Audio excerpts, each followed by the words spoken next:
Ala? Ang bilis mo na mag-harvest.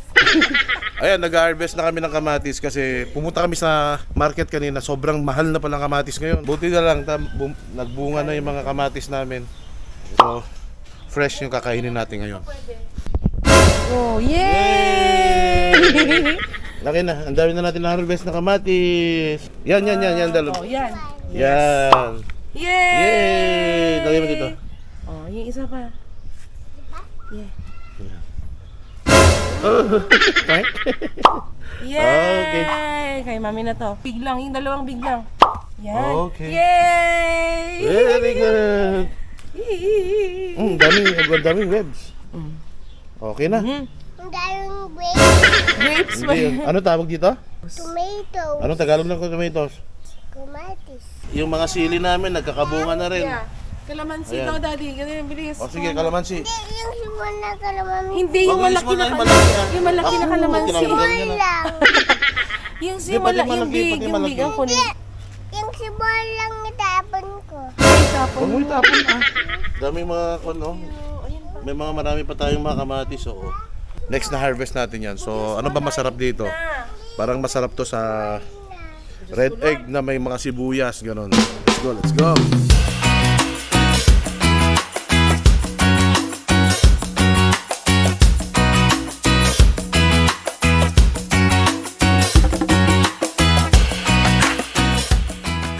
Ito na yung mixture natin. Hinaluan natin ng sibuyas yung kamatis natin. Tapos, syempre, perfect combination. Lalagyan natin ng red egg. Oh, ito yung magandang red egg, oh, yung sobrang orange. Wow! Oh my God. Ako yung naglalaway na. Kulang yung isa. Lagyan natin ng isa pa.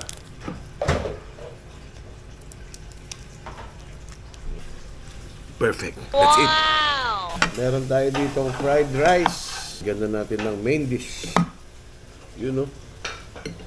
Oh, yun, no? Perfect bite.